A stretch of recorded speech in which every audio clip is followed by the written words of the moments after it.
Hi అండి, ఈరోజు నేను ఉప్మా చేస్తున్నాను. దానికి ముందుగా ఆయిల్ వేసుకొని జీలకర్ర ఆవాలు వేసుకొని పచ్చిమిర్చి కరివేపాకు ఉల్లిగడ్డ ఆయిల్లో వేసుకొని మంచి బ్రౌన్ కలర్ వచ్చేంత వరకు వేయించుకోవాలి. చూడండి, ఒక గ్లాసు ఉప్మా రవ్వకి మనం 2.5 గ్లాసుల నీళ్లు పోసుకోవాలి. ఏ గ్లాస్తో అయితే ఉప్మా తీసుకున్నామో ఆ గ్లాస్తోనే పోసుకోవాలి. చూడండి,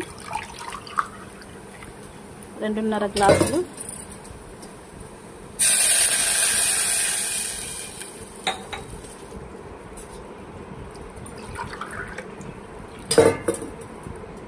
మంచి స్మూత్గా ఉంటుందండి ఉప్మా.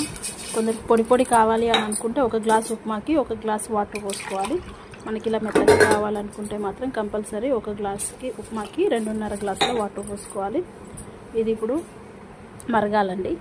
ఇందులో కొద్దిగా సాల్ట్ వేసుకున్న తర్వాత చూడండి, ఇది మరుగుతుంది. ఇలా మరిగినప్పుడు ఒక చేత్తో ఉప్మా వేసుకుంటూ ఇంకో చేత్తో కలుపుకోవాలండి, లేదంటే ఉండలు కడుతుంది.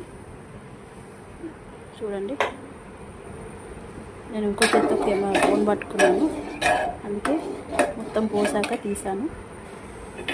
చూడండి, ఉప్మా రెడీ అయిపోయింది. ఇది కలుపుకొని 2 నిమిషాలు మంట సిమ్లో పెట్టుకొని ఉంచుకోవాలండి.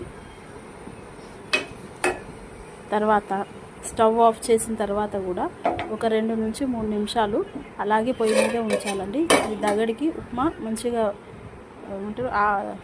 స్మూత్గా ఉంటుందండి, ఉమ్మగిలుతుంది. దీన్ని మ్యాంగో చట్నీతో లేదా పల్లీల చట్నీతో సర్వ్ చేసుకుంటే చాలా బాగుంటుందండి టేస్ట్. అయితే ఇందులో నేను పల్లీలు వేయలేదు. పల్లీలు మా ఇంట్లో ఎవరు తినరు. పల్లీల పచ్చడి తింటారు కానీ పల్లీలు ఉట్టిగా వేస్తే ఎవరు తినరు.